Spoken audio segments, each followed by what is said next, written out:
Earlier today, I visited His Excellency the Governor-General and advised him to call an election for the House of Representatives and half of the Senate on May 21. And he accepted my advice.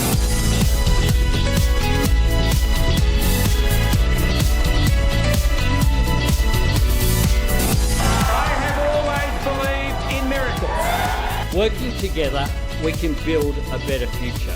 I'm not going to attack the states, Mr. Speaker. I think it's 5.4, so I'm not sure what it is. You sit down with it. Take me to the April sun in Cuba. I can't remember the words. Oh, come on, Jed, get into it. Oh.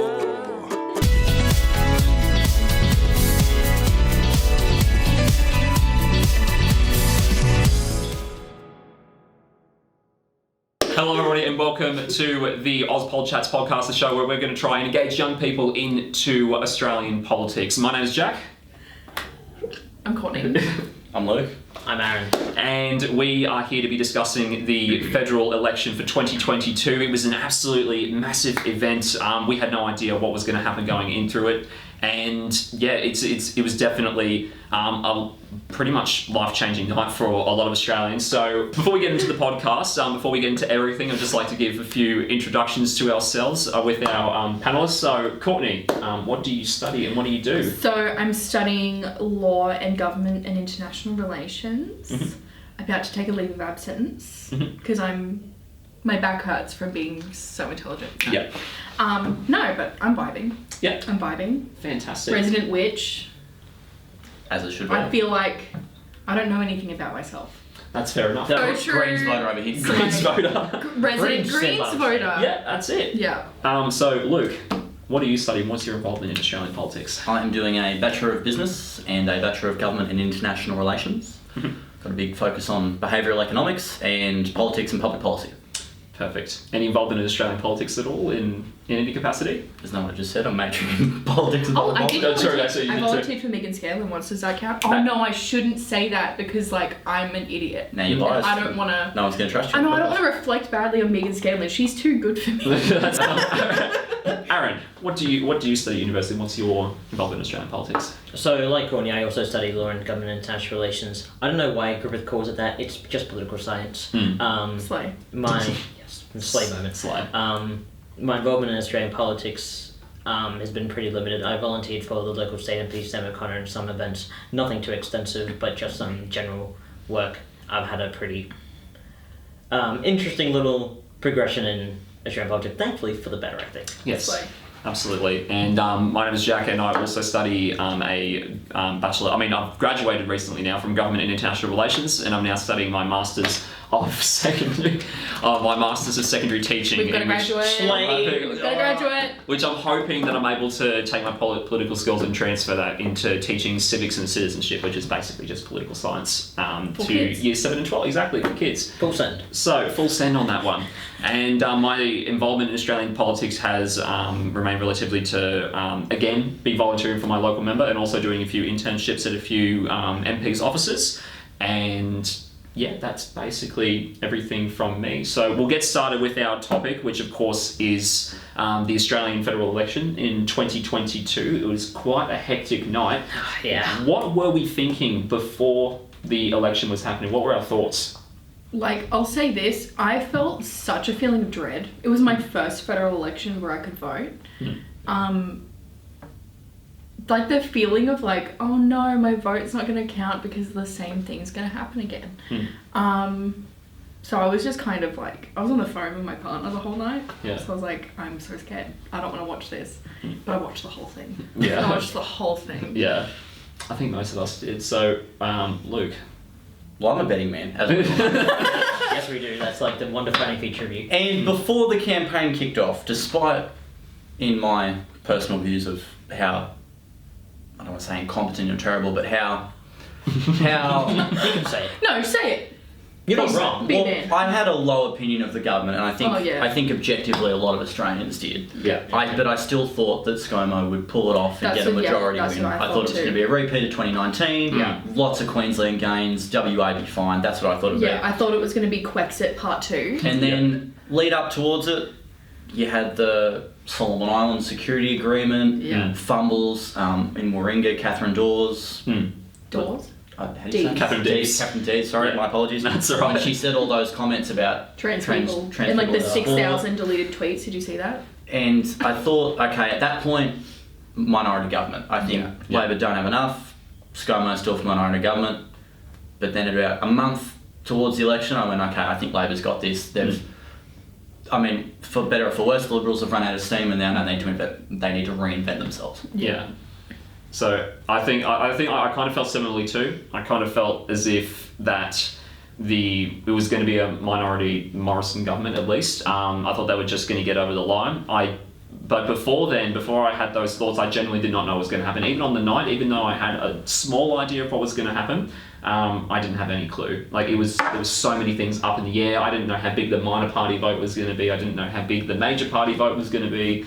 It was really exciting, but it was also I felt nervous for some weird reason. I just felt nervous, and I don't know why. But we ended up getting again some amazing, really really interesting results from that. So I felt like, yes, Morrison was just going to get over the line because he's such an effective campaigner. He really is. And Albanese made a lot of stumbles and fumbles along the way. When Anthony Albanese got COVID, I was like, right, nah, done for. Yeah. Done skis. Like, I was so... But I'd say that was a turning point in a different way because then his cabinet came out and then I think that gained a lot of popularity for people because they've gone like, hang on, they've got some good ideas. Yeah. So, Aaron, what did you think? What were your predictions? So, for a lot of the campaign trail, I really didn't know which way I was going to go. I think as we got closer and closer, I was expecting actually a Labour minority win rather than a Liberal one like you and Luke seem to think. I spent pretty much the entire night on a Discord call with one of my friends. And we were just looking at the election. We called it the Boys Newsroom. It was very fun. It was very fun. Initially, like when we were seeing some of the safe Liberal seats being called, we were like, oh no. But then as the night went on, we got into it. And we went hard, especially when we saw this is really gonna piss Luke off. Green slide. The green slide. His blood pressure has now increased. I'm not a Liberal, but I don't like the Greens, so I just want to put that out there. Yeah, no, that's right. Huge fan. Courtney just like that. And I think what's interesting. I mean, we kind of already started thinking about like our thoughts on the night of the election, but when we were seeing those results, what were we thinking? Because for me, it was just insane. I was stunned. Couldn't process it. Yeah. Like I couldn't. Like again, I was on the phone with my partner. And the whole time, I'm like, this isn't happening. This is not real. And she's like, what's going on? And I'm like, ScoMo just conceded. Like, this can't be real. Like, this isn't happening. And, like, she's, like, making toast. She's like, oh, cool, great. Yeah. The big moments. Like, it was insane. Yeah. The big moments for me and my friend when we were watching the thing, there were two big moments for me when we saw Josh Frydenberg lose his seat. Yeah. I was absolutely stunned by that. I was shocked. Like, I was rooting for, what's her name? Monique Ryan. Monique Ryan. I was going to say Monique Kelly. I don't know where I got Kelly from. I was rooting for her so bad. But, like, I was like, nah, Frydenberg's got such a loyal base, I thought. So, like, seeing him lose his seat, I was like, that's wild. See, for me, I kind of thought the opposite. I tipped Monique Ryan to win that seat. I'm always afraid of being too hopeful because then I get really sad when it doesn't happen. Not that I wanted Frydenberg to lose, really. I don't really have that much of an opinion of Frydenberg. But everybody's going, oh, well, he's the treasurer. He's a senior minister in the government. They won't stab him. But I said to my dad, because I was talking to my dad about this, he said, you know, he's, like I just said, senior treasurer, yada, yada, yada. But I said, well, it's not Australia who are voting for Frydenberg, it's the people of Kooyong. And they get to pick, and that electorate is so strong in climate change and ICAC that you didn't think that, if you were looking at it from that electorate, you thought, personally, I thought there's no way that he could win that. It was. I was just amazed how strong the climate vote was, especially considering how much of a downfall it played in the 2019 federal election. I mean, that's what swayed a lot of people in 2019. I mean, that's why Queensland got so many. The Adani fiasco. That's like that. I think that stopped a lot of people from voting Labor. Yeah, that was the second thing that impressed me. It started with the change in Griffith. I think it was the seat of Griffith from. I believe it was Liberal Labour. to... No, it was Labour. It was Labour? Cedar Griffith was Terry Butler's seat. Yeah, that's right. But Max Chandler, what's his name? Max Can Chandler. we Google it? Yes, we can the Green own candidate. Anthony Green here. So The Green candidate won there, and I was stunned by that. And then we saw Ryan also come to that, and then eventually Brisbane come to that. Max Chandler Mather. That's his name. Yeah, that's his name. wasn't he the guy that used Grindr to? No, that was the guy in Brisbane. Let me look that up. That was Yeah. Stephen something. Yeah. The Greens candidate. Yeah. Fun fact: he used Grindr as political advertising. Which I think is Slay. actually like slay. Like That was a No. slay moment. I know, like we're not going to be talking about like the future of politics in this episode, but I saw that Well, yeah, he was we're going to be talking about the advertising. influence of Grindr on politics. No, but like the thing yeah. is, like that is such a unique way of reaching Yeah. a voter base. Yeah. Specifically targeting gay men in your area. Yeah. Genius. Absolutely genius. Some of them were like, well, you'll have a different kind of hung parliament. I'm like, that's such a slay. Like, Base. like obviously, there's not really like a lesbian equivalent to Grindr. But I feel like if there was and I used it, most effective way to get my attention. Yeah. TikTok too was really important. I kept seeing a lot of really fun fucking like, Fun TikToks. ads and stuff, yeah. Ads and stuff, yeah. I think Labor and the Greens. had Stephen probably- Bates is the Grindr guy. Yeah. Grindr. He's the Grindr guy. I mean, that's you could technically refer to him as the Grindr guy. Grindr now, guy. but I'm gonna I look think- up some of his taglines for later because they're really funny. Yeah.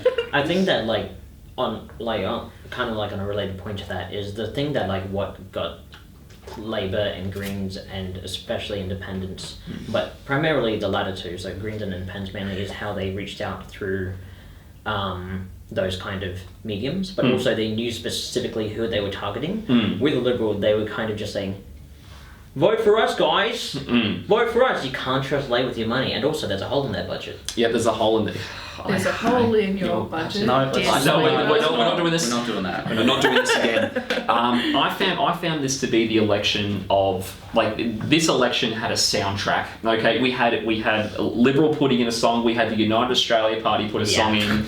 We also had I think there was. We had amazing slogans as well, like Yeah. it's not easy on the Albanese. I've been using that so much, just Yeah. in like my regular day-to-day life. I stubbed my toe. Fuck, it's not easy on the Albanese. No, it's not, and that's the effective part. Like the Liberals did put an effective ad campaign out, Yeah. I think, but it just wasn't getting them enough to cross the line. But I also think like I'm not sure how true this is, but personally, like the amount of times, especially that budget Yeah. folk song ad was played. Yeah. Genuinely, like my family are avid like Channel 7 watchers. Yeah, mine It's like Channel 7 up until like 7 o'clock, and then it switched to Channel 9 for current affair.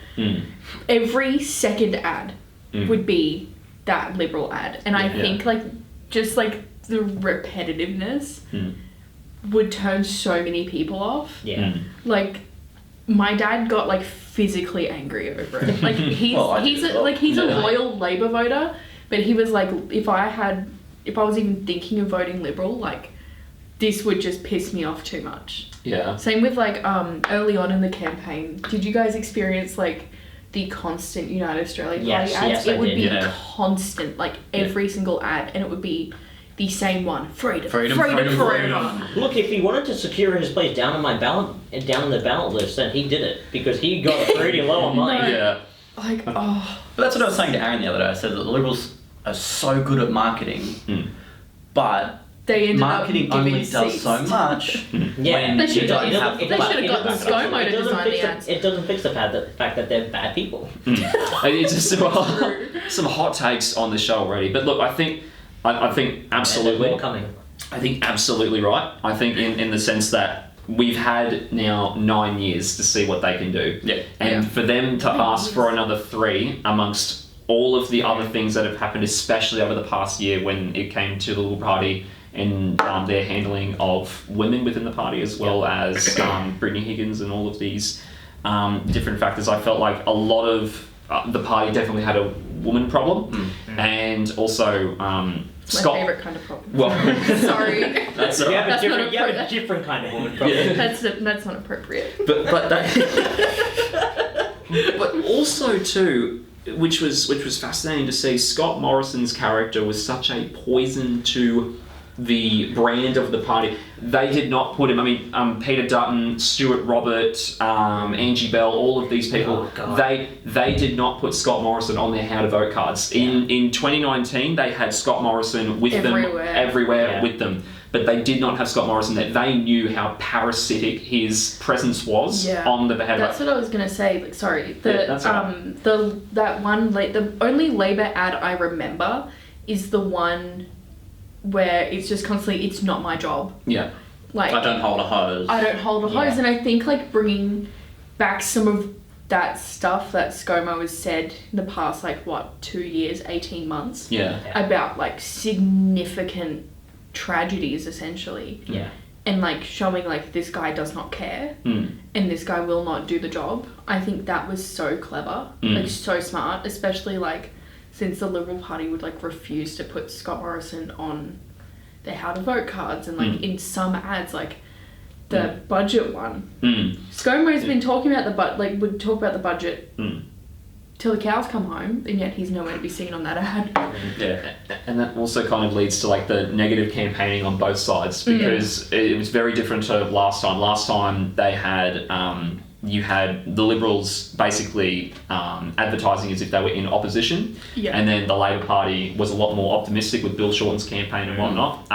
But now, this time around, they both had negative campaign ads, and there wasn't a lot of policy discussion from either end. There wasn't especially from Albanese. I found he played this very safe, probably because it was like I can understand why he did. At the same time, it wasn't very satisfying to see because he didn't really secure a vote or a particular confidence from me initially, because he didn't propose any policy after probably what they wanted to do, like decided to play it safe after the 2019 election, when doing that kind of stuff is apparently what kind of bit them in the arse. But I don't know. And then with the Liberals, they didn't. I feel like they just kind of maintained what they were doing. The problem is what they were doing was not good. But to me, I think a lot of people, John Howard came out and said it during the campaign, that it was an election of which man do you want to be Prime Minister? Well, I didn't see it that way personally. I went the alternative. It wasn't really an election of do you want Anthony Albanese or do you want Scott Morrison? It was, do you want the Liberals in power for another 3 years or do you want a different government? Which sounds stupid to say out loud, but it really was. I think that was the case. But it really was. I mean, if you look at the facts, the Liberals in the last 3 years didn't pass a major piece of legislation. They tried to ram through the religious discrimination bill on the last day of Parliament. And that got absolutely hammered. Because I think they weren't banking on the amount of public outcry. And the crossing the floor and whatnot. But also it was... I'm losing my point here now. I said that. But I know you guys talking about... Okay, I've got my point.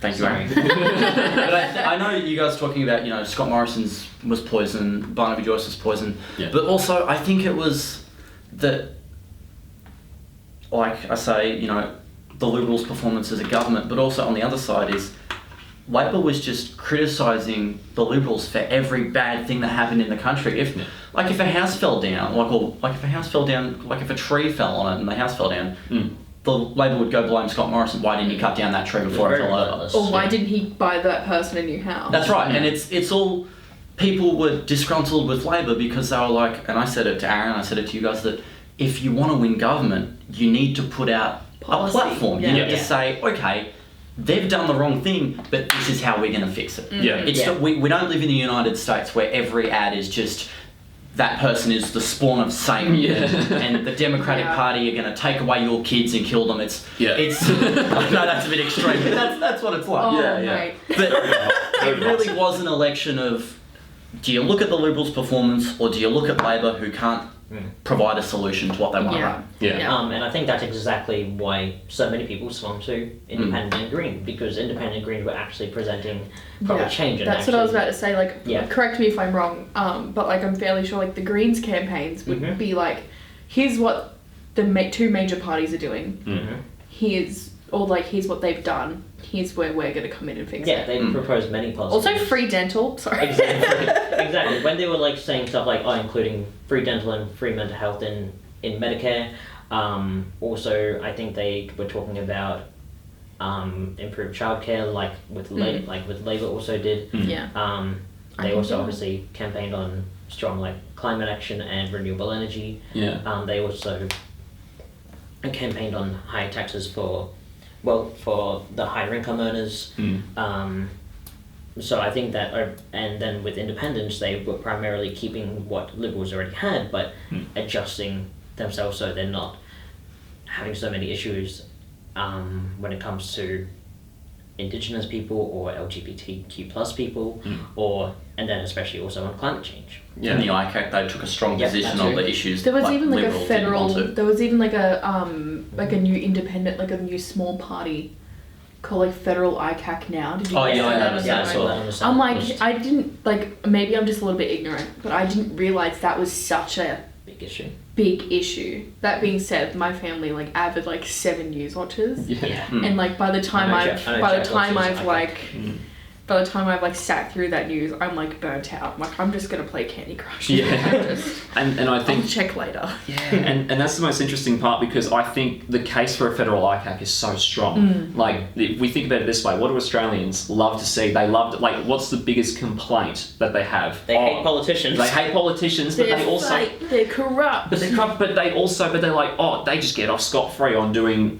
whatever, right? Yeah. I want to see them actually punished. It's like, well, the federal ICAC is a way to hold them to account. If they've done the wrong thing, Yeah. then they actually get held to account. And the way that the Liberals were doing it, which was just so bizarre, like it was already pretty weak and ineffective. There's this really cool website. It's called the Australian Law Council put one out, and it was basically a whole bunch of ex-barristers, lawyers, judges and all that put forward their list of what the most effective anti-corruption commissions were in the country, and the one that was put forward by the Liberal government would have been the most ineffective because ministers could be at the discretion to investigate themselves. So basically, it would be up to the minister whether or not they would like to be investigated. Am I guilty? Am I I don't guilty? know about that. Am I corrupt? I don't think. But to me, if you just copy the New South Wales model, bring it into the federal territory, that would be the way to go. Because Yeah. the New South Wales one is just so, it's got sharp teeth. And they ranked it as one of the best. Even independent Helen Haynes put forward a similar bill to that New South Wales ICAC, which again that Law Council website also placed fairly highly on the board there too. So, and look, and I just hated the way that ScoMo and all of his other contemporaries were calling the ICAC like a kangaroo court, and that they're not focusing, like we're not going to focus on who your boyfriends are, and I'm obviously referring to Gladys Berejiklian, who didn't disclose her personal relationship with Darryl Maguire. So, and to be honest, like she knows the rules. She didn't follow through with the rules. Every minister is aware of those rules. If you have a conflict of interest, then you need to declare it, and she didn't do it.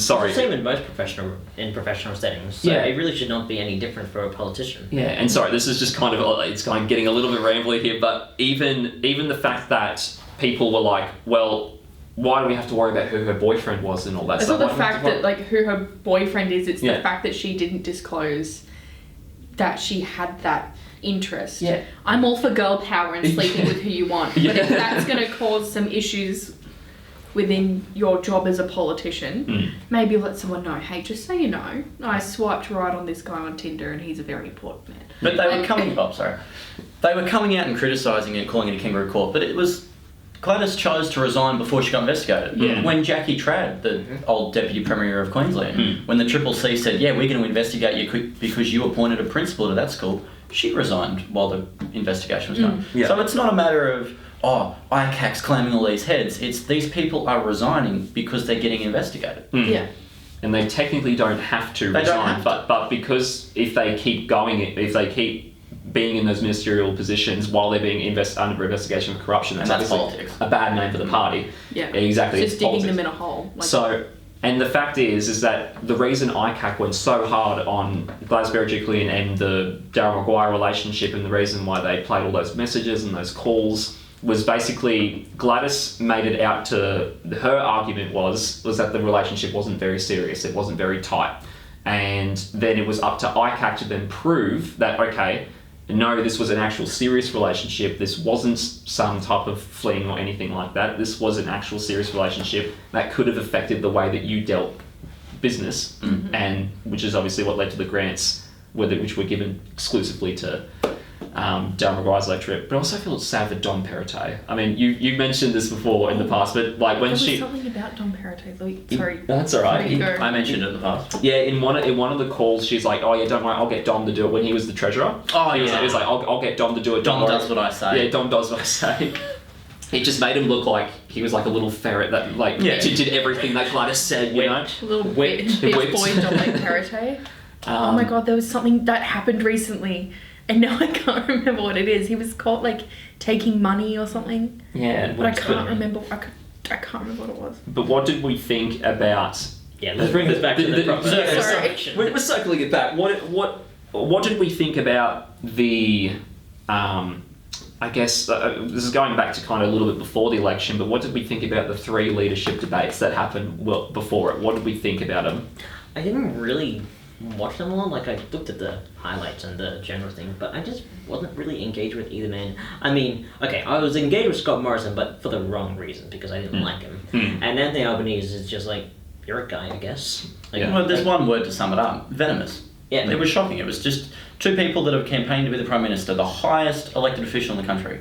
It was disgusting. It was like just people just back in the playground, just be your mum jokes. Like, it was just, you know, it No, was but shocking. to be fair, I would vote for someone based on how good they made a your mum a joke. that is true. Like- I would do that as well, because it's not petty like that. Yeah, I think what was interesting about those debates was especially the Channel 9 one, the second one. That was a train wreck. Is that the one where he tried to get them to say something nice about each other? That was Channel 7. Sorry, that was the last one. Yeah, Yeah, but that that was also an interesting one too. That was also they also tried to do that thing like on the day of the election. I think it was Sunrise or something, where they tried to like do this final thing, and Scott Morrison's was so bad. And then at the very end, when they said, "Well, why don't you try and say something nice to each other?" Albanese kind of managed to do it, but Scott Morrison, I'm just like, I didn't buy it for 1 second. Yeah, well, didn't he back it up and like criticise him straight after? Yeah. Yeah, Right.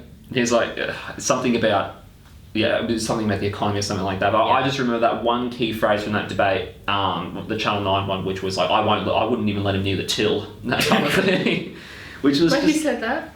Scott Morrison said that to Albanese. He was like, I wouldn't let this man near the till, and you could tell, like, because when he was in debate mode, like when he was in his orator mode, he would just look straight at the camera and go, "You cannot trust Anthony Albanese with this blah blah blah blah." Yeah. He was very good at that, and you know, Albanese clearly was outmatched in that space, you know, being a good I orator. found when it was more interpersonal, that's when Albanese came a little bit more on top. I'm surprised welfare didn't make as much, like, wasn't as much of an issue. Because, like, there was so much stuff last year about the Liberal Party not wanting to raise welfare, and then you've got, like, the robo-debt scandal, which I know is a bit older, but it's still, like, that would have been such an effective, Yeah. not tactic, but something to bring Campaign up. point. Yeah. But I think a lot of people, when robo-debt was a thing, I think a lot of people, A, didn't understand what it was, and B, the ones who did partially or actually understand it just forgot about it. Yeah. Yeah, like even I think like I forgot mostly about robo-debt, even No, though until you just brought it up, I forgot everything. Yeah. even though I think so much about Centrelink because I'm still so salty that I'm not eligible for Centrelink. fair enough. I think what was interesting about That made me sound like such a like. It's okay, we can edit that though. yeah, was it No, it's okay. the problem. I want government money. A true socialist. But I think what was the most interesting thing about, especially about wages, the economy and whatnot, was that 5.1% increase in the wages to match inflation. Now, I find it, and quite a few news articles talk about it. I mean, Catherine Murphy talked about it on The Guardian the other week when the election was in full swing, where apparently an extra $1 an hour is going to collapse the economy, whereas the tax breaks that are introduced from the Liberals doesn't crash the economy. Yeah, it actually sure. makes it better, which is arguably more money because that applies to everyone. All those tax breaks apply to almost everyone, and these could be thousands of dollars worth of tax breaks. So, and we're basically helping out those Australians that I think somewhere in the ballpark. It's like the average wage in Australia is $20 an hour or something like that. I think to increase that minimum wage by $1 to match inflation, I didn't think was too radical of a shift as much as it was Considering, quoted, but considering like didn't like I could be wrong. Maybe I'm just like conflating this with something else. we'll fact check it later on. Didn't Scott Morrison give either himself or like a general like ministerial like pay rise amidst all of that stuff about not wanting to raise minimum wage? And it's like, girl, you're literally getting paid like what? 200 grand? Also, George Christensen More? getting his deal. How much do prime ministers get paid? $500,000 a year. I think. $500,000 a year. And they also get a $300,000 pension when they get out. So how can we afford that? Yeah. Why do they need that? But you won't give minimum wage workers a 5% increase to just match inflation so they can afford groceries. But the thing is that... How dare you buy bread? I'm the Prime Minister. I think that argument about not against raising the minimum wage, but against raising it by 5.1% is you talk about the rich CEOs, you talk about the parliamentarians that are making all that money, but really the people that are going to feel it are your little mum and dad stores, your little corner shops. Those are the ones that are going to feel it because all of a sudden they have to rake in all this extra cash that they, well, not rake it in, but they have to pay it out to all their workers. And I'm not against raising the minimum wage. I think a huge reform to the entire tax system and the industrial relations award system, that needs to take place.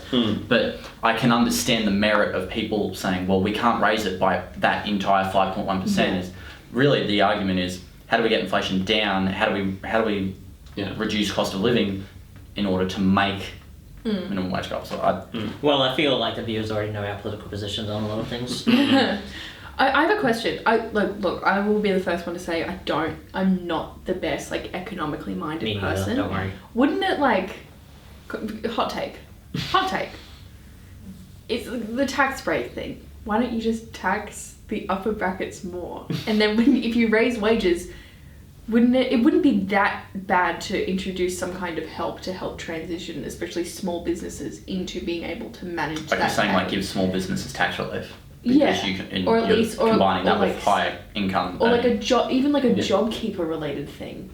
You know what I mean? Do you remember JobKeeper? Or when they gave it all that money, Yeah, something like that. Well, we won't give Star Casino anything.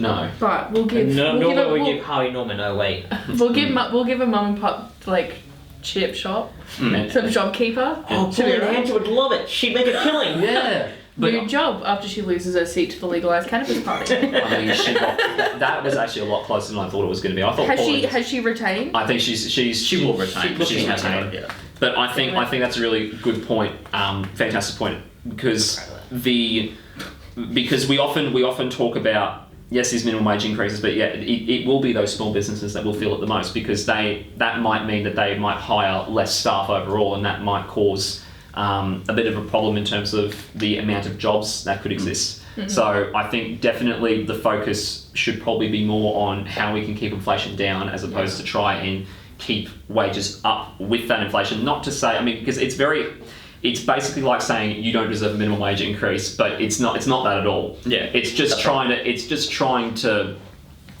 find another way to do it without having to have those small businesses sacrificed, like having less staff on their teams, in which they might need those staff or whatnot, but they just can't afford to pay them or something like that. I definitely think though that in terms of those mega $1 million corporations like Google, Amazon and all that, I think the way Jim Chalmers has put forward policy during the election that they would like to have it like a default tax rate on them. So I think like 10-15% tax on those corporations, which I think is a good idea, because they can definitely afford that 10% tax rate. Absolutely. Million%. Love you, Jim. Based Love your work, Jim. But I think the Jim big problem... Slamers. Sorry. I think the big problem about economics is, I want to come back to your point where you said, correct me if I'm wrong, I don't understand. Yeah. See, Thank you. I'm 4 years into an economics degree, right? Yeah. And I would comfortably say that, even the lecturers, myself, fellow students, we study this. We know what it's about. And even then, we only have half an idea of how the economy works. Yeah. Because the economy, there's two levels. Obviously, you got your micro, your macro. You look at individual firms, businesses, then you look at the country as a whole. The economy is so large and so complex and so intertwined and so not intertwined. There's so much nuance to it, and I think that's where a lot of people misunderstood, or not misunderstood, but people aren't aware of how the economy works, especially before the election. Like I was talking to someone and they said that, you know, they were going off about Albo not knowing the cash rate.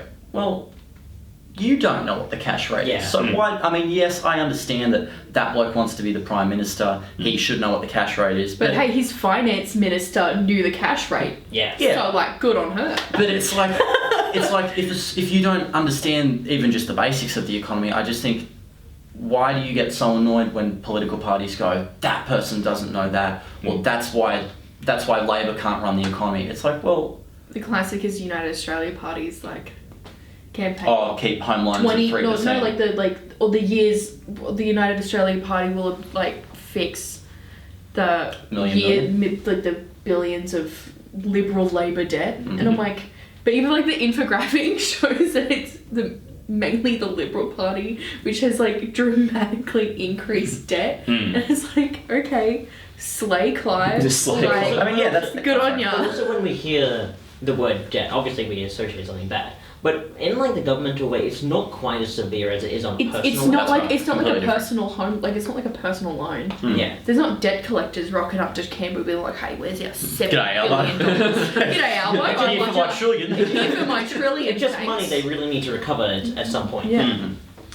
And yeah, it's just, and it also means that there are countries who have a vested interest in Australia succeeding, so that eventually that they will end up paying off that debt eventually, because it will be something that will have to be done. You can't just be like America and keep racking up all that debt. Yeah, because it's just crazy, but also kind of. Because the economy was again a big talking point for the Liberals, and we've had 9 years of them. You see, this is why I think the campaign was effective in one way, but not effective in another. It was effective in the sense that it got a message out there. We all know the slogans, we all know the chants, the songs, and whatnot. But they have a full 9-year record on what they've done now. Like it's a lot harder to argue your case when you've got so much of a backlog, And especially the last 3 years with Scott Morrison himself. Yeah. Which is what people were ultimately voting for. I have a feeling, honestly, that if the Liberals had kept Malcolm Turnbull, they would probably have fared a lot better than they have by now. Could you under Scott imagine Morrison. how the Liberals would be if back in like 2018 when they had that that internal election for the the leader? Could you imagine what things would look like if Julie Bishop won that? I know. Like- I think I've said that. I said that to you as well, Luke. I know we were saying this the other day. I said, but I disagree with both those points because Aaron and I were I'm not saying it would be better. No, I know. Yeah, But it would be, I understand. but it would be Curious what would different. happen. I'd vote for the Greens. I'm not saying fuck you. I don't respect you because I don't agree with you. But Well, I here's what thought, I'm I thought you would. let me clarify that. Like- And I just feel like Malcolm Turnbull would have done a little bit better than I know Scott that. Morrison had I done. get what you're saying, but like I was saying to Aaron the other day that Not that I like Scott that. Morrison doesn't necessarily make Malcolm Turnbull look good because Yeah. Malcolm Turnbull's tenure was just marred by Cool. factional infighting, Yeah, and there coalition wasn't really- infighting. He couldn't get much done because of that. At a general point, Scott Morrison doesn't necessarily make Malcolm Turnbull look good. He just makes a lot of moderates and liberals nostalgic for Malcolm Turnbull. Exactly. I think it wouldn't have had much better. You look at the polls before, and I know you can't trust polls, but I would say that if it was Malcolm Turnbull that went to the election instead of Scott Morrison, I would think Bill Shorten would have won. That's not an indictment on the Liberals or an indictment on Bill Shorten's personal popularity. I just don't agree with that point because I think that not necessarily rose-coloured glasses, but it's not that Malcolm Turnbull was a good statesman, it's that Scott Morrison just dropped the ball so many times. Yeah, and it's just so interesting because I was super shocked that there wasn't a leadership spill before before the election happened. And the problem that I found with that, what I found interesting about it was that I for sure thought that Dutton or Frydenberg was going to go for it, even though I know that Dutton was very close last time. It was very, very close. Got his numbers wrong both times. Yeah, Still hilarious. Exactly. And Amazing, he got it the third time. yeah, well, exactly. Well, he got a third time with. Eventually, third time's a charm. Yeah. Third time lucky, and now the moderates are shaking in their boots. third time's a charm. Because Peter Dutton got his thing, and the third party's won, pretty much. There you go. And So third time's a charm. in both cases. Slay. Exactly. The green slide. It's the green slide. The green slide. I think Over in Green It's camp, okay? The green slide, camp. Green Slate. The green sleigh, only a white Okay, Jack, let's get this back on board. essentially what was going on is that with all these leadership spills and whatnot, I thought for sure there was going to be one because Scott Morrison's character has been such a I sticking thought there point was for the going to be party. one, like, not close to the election, but, like, I honestly thought there was going to be one around the bushfires. Yeah.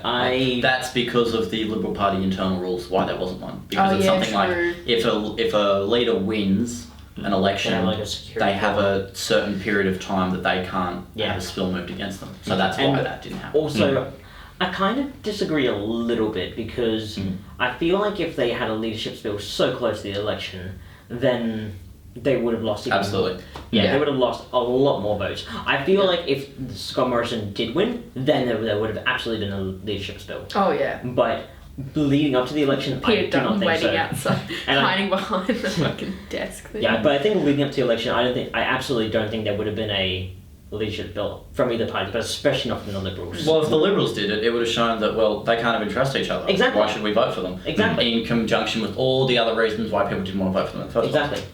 Would we have, because this was a interesting question that was brought up on the ABC's version of the live event coverage, was... Stan Anthony Green for clear skin. Anthony Green is a good election analyst. Stan He is Anthony extremely Green good. for clear skin. I think that did we all feel like that Josh Frydenberg fell on his sword when he lost the seat, because that was one of the points that was brought up. He was like his loyalty to the leadership team of the Liberal Party was inevitably his downfall because he was dealing with a very unpopular leader, was dealing with a very unpopular candidate and whatnot. So do we think that if Josh Frydenberg would have been the leader of the party, if they did do a spill, if Frydenberg was the leader, which he was always touted to be a future leader, along with... I expected him to take it after Scott Morrison if he didn't lose the seat. Yeah. Like, as much as I don't really like Josh Frydenberg, every time I think of him now, I just think of the classic thing of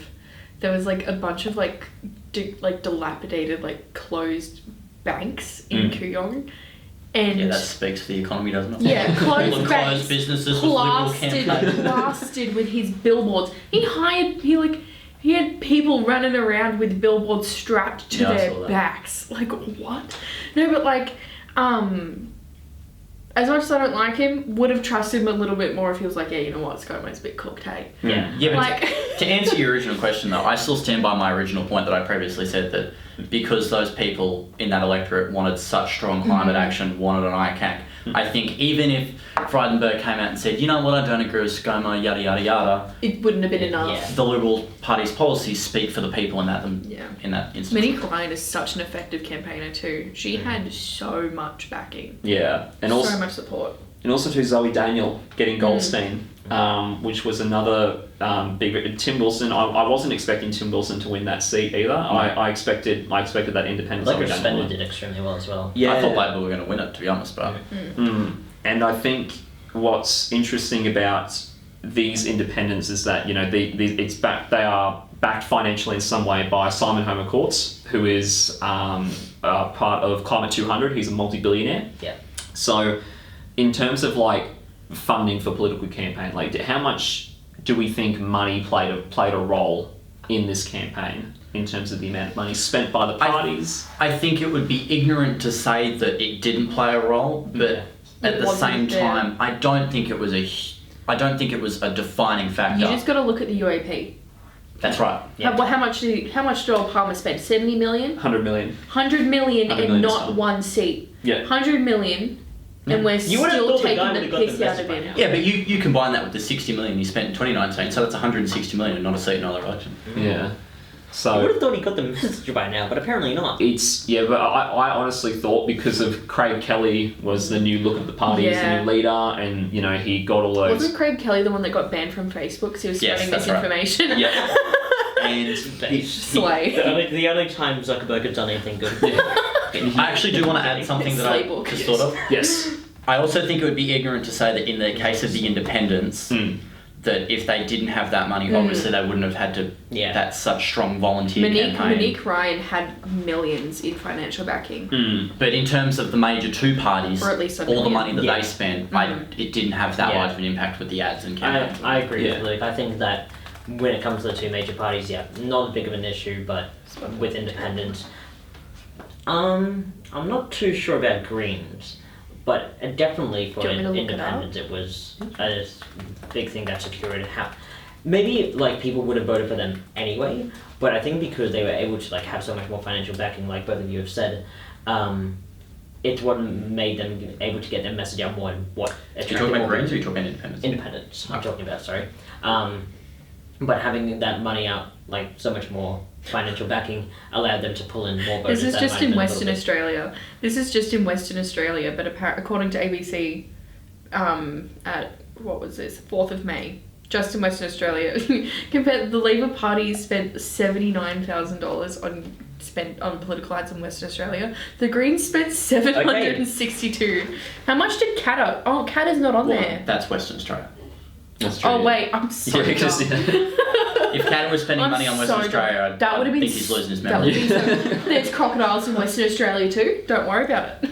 Yeah. So I think. I mean, I think Cal's losing his memory either way. Yeah. But I'm not going to spend any time on it. I don't know if I should be saying this on the record, Oh, but I am going to We're say even getting this filmed. I am going to get this on the Can you record. zoom in on yourself when you do this? I'm getting this on the record. We need like the millennial Vine like boom sound. So on the record, during one federal members FDC meeting, For those that, What's the I mean, everybody knows here what an FDC is. oh, that's true. Yeah. What's the FDC? So a FDC is a meeting that federal ministers have with their local constituents or local party members. So everyone who is a local party member can go to those meetings, and it's basically just a meeting with the minister amongst party members in the area, just updating So it's everyone on basically what's a going on. party town hall. Yeah, party town hall. That's the best What way to does describe it. FDC stand for? I'm trying to figure it out. I know the first part's federal, but I don't know what the rest of it is. Like district, federal district. Federal and Development Community? Oh no, that's from a Lutheran Education Queensland thing. Don't worry about it. Anyway, say your controversial. Anyway, So sorry. So this specific federal minister, who has been quoted on saying that he knows. Why can't you say the person's name? Because you know you are a card-carrying liberal. Well, I can say that. Oh, we haven't mentioned that. Wait, have we? has your membership expired yet? Not yet. Still but- good. Yeah, so when we said at the beginning that I had a little bit of a rocky thing, I think Jack has an even more interesting one. It's complicated, but it's essentially he said that these fake independents, the teal independents and whatnot, obviously the same talking points as Sky News. He basically said these guys are really well run. These guys are fantastic. Like these guys are I can see the recording up right now. You know we're doing a podcast, right? Like it's on I record. know, I just want to get it for myself. Yeah, So- but it's funny for the bit. So essentially what he said was these guys are really well funded, these guys have millions of dollars, which isn't technically wrong. However, in the same sentence he then says, look, I'm not even going to worry too much about this seat. I'm not going to be worried about too much about this he didn't say worry about the seat. He said I wouldn't worry too much about spending money on this seat because we're probably a shoo-in anyway. The Labor candidate's going to she doesn't really frighten me or scare me or anything like that. Okay, alright, we can narrow that one down. So, There are what, 6 I think women? we can have a guess. Alright, my money's on Ford, Bert Van Menden. so basically, he's Oh, I think I got it, he's laughing. no. It's Do you want me to Google it? okay. It's not Bert Van Menden. Female Labour candidates. But I'm gonna figure this out. to get this out of the way, I know who it is. he basically said that okay, we'll instead of putting all my money into this electorate, I'm going to put a couple 100,000 here. I'm going to put 200,000 in this electorate. I might put 300,000 in that electorate and whatnot, and then we'll invest that money into some type of thing that'll gain compound interest over time and whatnot. Jack with his insider knowledge. And so this guy literally said that, oh yeah, these guys are really well resourced, which again isn't wrong. However, in the same sentence, he then says, oh, I'm going to put 100,000 here, I'm going to put 200,000 here. So it is a bit of a disconnect, I find. And so in terms of that money and whatnot, I just really feel like, dude, just don't say it in the same sentence. Like, you've got a lot of money. This dude has a lot of money. It's not like he isn't well resourced. He definitely is. Yeah. So it's a little bit like popcorn in the kettle black to suggest that these independents are getting a whole bunch of money, which they are, but you can't use that as a criticism point if, again, you are also raking a lot of bank. Yeah. Now, I'm just keeping in mind of time. We've got around about 15 minutes. All right, left. see you guys. So we've got 15 minutes left. Drinks time. So, a bit of a controversial question. Who did we all vote for? I've said it like Election? 6 times. Okay, do you want me to go through? I remember most of my like thingies. Okay, you can list off your preferences if you like to as well. I went like 1 greens. My wisdom teeth are coming through, man. Okay. What's that got to do with the greens? What? Oh, Free sorry. dental. I Sorry. get paid like what, $100 a week? I can't afford to get my wisdom teeth out. So Greens first, and then I put Labor. But in the Senate, I put Labor first. Yeah. I actually can't remember, but the rest. Mm. But I know that I generally go between Labor and the Greens. Yeah. Slay. Luke. Well, I went Labor, and then I want to call them independents, but like they're all part of parties that are like Like the little ones. the tiny ones that you've never even heard of. Fusion. So Yeah. no, but I mean like the Australian Values Party, The- the oh, Australian yeah. Federation Party. Wait, is the Values Party like one of those? Like, you remember the Australian like Family Party, and like it turned Kind of out like they that. were like It's really we're going to change the homophobic? constitution to make it more freedom. They're batshit. Oh. Anyway, but I went Labor, Independents, Green, Liberal, Palmer, One Nation. Yeah, I went Palmer, One Nation, Liberal, because I just thought I was like, Wow, look, she likes One Nation. no, because in my head I'm like they have a low likelihood in the seat of McPherson to get much traction. Liberal. Oh, One No. Nation. Sorry. One Nation and UAP. Yeah. Because I'm like, if I lived in a different electorate, I'm not gonna name names because I don't want to like accidentally be classist. Yeah.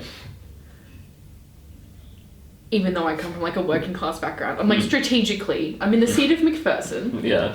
I'm gonna put Karen Andrews way down the bottom. Yeah. Aaron, how'd you go with I yours? only remember my first 3 preferences. I put Greens first. I also personally knew the candidate in my area, so Yeah. that was also half the reason because it makes me like Hey, she's a lovely person. She Oh, is. sorry, that's your friend. Sorry. Yeah. If you didn't know them, I might have committed to that, but I apologise. You should apologise. You should Yeah, apologise okay. for a lot of things, Luke. Sorry, you people like the Greens. You could have made the green slide happen. Yuck. Don't talk to me On again. the Gold Coast. Luke just Anyway, sorry, go Luke on. just doesn't like the green slate. Anyway, and then second of all, I put Labour. Yeah. Because I really just wanted, more than anything, I really wanted to get the LNP out. That was Yeah, my main yeah. thing this election. I just wanted LNP gone. I didn't really have like a particular thing. I just wanted LNP gone because I just despised them. Yeah. And then third, I think I put the Animal Justice Party. I was just like trying to play by preferences by the third one. And then afterwards, I just kind of put there. I think for my last ones, I put UAP. I think UAP was about 7. Then I put LNP at 8, and then I put One Nation last because that was very cathartic for me. Yeah. Can I just add something so people don't think we're a bunch of lefties? Yep. Yes, generally I vote Labor. I'm a lefty. Yeah, but I'm talking about so everyone doesn't think we're biased and we're just Yeah. entirely leftists. Right, gotcha. Yeah. That I'm generally will vote Labor in federal, but I don't mind, like I will vote either Labor or Liberal Yeah. in a state election. Like I will always vote for who I think is going to best serve the community. Yeah. Just because I voted Labor in this election doesn't mean I'm a raging No, I'm- lefty. I'm a raging lefty, so I can compensate. It's okay. At least that has been disclosed. Yeah, So- if you couldn't Take a look at me. I look like a typical Liberal voter. Yeah, for sure. Well, I'm kind of the same. On like a federal level, I take a different view. I take like more along who I really, really want to lead Yeah, that's fair. lead the government. Well, on a state level, I'm much more concerned about the person. In fact, when it comes to state level, I'm actually more likely to vote for my LNP candidate because I think he's done a really good job. But when it comes to the federal one, Labour and Green, because I just can't support the federal level Maybe LNP party. this is probably a bit like. You could honestly call me an idiot for this. I don't really Okay, care. you're an idiot. Okay, cool, great. That's I okay. always have to like vote by my like core moral That's fair. ideological like compass. Yeah. Like even who is my state member? Ross Bates. Are you Major Bell? No, I'm Burley. Michael Hart. Michael Hart, yeah. Like Michael Hart's a bit controversial. He's not great. But even if he had done some good, I'd be like, nah, I cannot. I just couldn't bring myself to vote for someone that could, like that person getting in. Like let's say if, well, whatever. I lost my sentence. I just couldn't vote in a way that would help, turn Queensland blue or whatever. I think You're talking state? You're still talking state, aren't you? Talking state, yeah. Yeah. But like I always just have to vote with my like moral compass. Like, But that's why it's good we live in a democracy, because that's your view. yeah. slay. And Sorry. Slaymocracy. What about you, Jack? Slaymocracy. Democracy, I love it. What about you, Jack? I, so and The gasification of politics. and just absolutely and just for Adam full, Bates, slay. for full disclosure, I also voted for my Liberal candidate in the state federal election. In the state election, I also volunteered for him on election day as well. So I voted for Rabbit. yeah, I got Based. Rabbit. Wayne Bartholomew. His nickname's Rabbit. Oh, okay. You don't know who Rabbit is? I don't know. Someone doesn't watch the surfing coverage. See, even after graduating politics, I don't know anything about it, so don't even trust me. I only know about Rabbit because my dad is. Well, somebody doesn't watch the surfing coverage. But definitely a blue moment. But I always My dad votes surfer. Okay. I was So do I. from what Lucas said, because I agree with it. I generally vote on who I think would best serve the interests of the community in terms of state, and I currently think the current Queensland government under Anastasia Palaszczuk isn't doing a good job of that. For the state, I believe that David Crisafulli is the guy. That could take up. I know there's some disagreement on the table, but I think David Crisafulli is the guy, and I don't think Anastasia Palaszczuk has done right for the community. But in the sense of the federal government, in the sense of federal, in terms of the Liberal Party, that's right. I'm being mean. No, it's all good. Yeah, that's what we do with Jack. I'm completely used to it by now. In terms of federal though, there's been so much wrong with this. As I've already outlined well in this episode, I think we've all outlined as well in this episode. There's been so many problems with this, with the federal government. I just could not see myself, especially for one, personal reasons, as well as all the policy that it put forward, and it just did not sit well right with me at all. So I put them dead last, Liberals, and then I voted Labor for my local area. Fadden. Right. So Letitia Del Fabro was the Labor candidate there, which had a 5% swing. But Stuart Robert. Stuart Robert, yeah.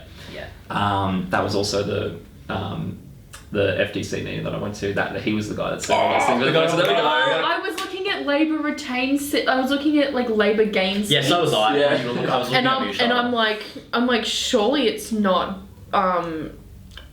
Shit. Shifty Stewart. Which one is it? Lily. I was like, is it Lily? Is it Annika Wells? Well, then there you go. So that's the Scooby-Doo mystery solved right there. Maybe let's cut that out of the podcast so you don't get into trouble for that one. But Yeah, probably maybe not, but we'll see how we go. See how risky I get. But other than that, though, yeah. So my preferences went from Labor first, and then I just remember putting Liberals last, and I think I put United Australia Party lower than One Nation. That's just because I just hated the way that they were trying to Americanise Australian politics, so I just put them lower than that. But yeah, aside from that though, because we've only got less than 5 minutes, so I think we need to restate that this is our opinions. You're entitled to your own opinions. No, we represent the official interests of the Liberal National Coalition. Yes. Through ejaculate. If it wasn't clear enough. I'm paid by Adam Bant to be here. I don't know about you guys. Dude, Every white twink needs a lesbian to do this. For Anthony Albanese. I am everything Clive Palmer campaigned against. Yes. Rangers. Pauline Hanson is my sugar mummy. Did you guys get like that $5,000 from the UAP? Did you guys No. get that? No, me? Of course I did. No. Only me? No, Everybody. I got a letter from Karen Oh, you too? Andrews, but then I was getting texts from both the Greens and the Labor Party being like, hey, can you come volunteer? Yeah. But every single time I'm like, sorry babes, I'm busy. I have a doctor's appointment or I'm like working, like I can't. And they're Fair. like, it's fine. So I think this is a good place to wrap up because we basically doxed our voting history now. And Are we not allowed to do that? Is that? I mean, we can do that. I mean, we only get to do this once every 3 years, so I mean, that's one way to do Queensland it. election's coming up. Victorian election. Let's go. That's true. Victoria. So, I got family in New South Wales. Let's go. yep, Dictator Dan, he's going to win again. Dictator Dan. Daddy Dan. But we've so just as a bit of a sign off while we've got less than 5 minutes remaining. Final thoughts, guys. What did we think about the election? Were we happy with the result? Slay. Yeah, slay. I was so happy. happy. So happy. I'm very excited about finally having an Indigenous person as Indigenous Affairs Minister. Wasn't Ken White Indigenous?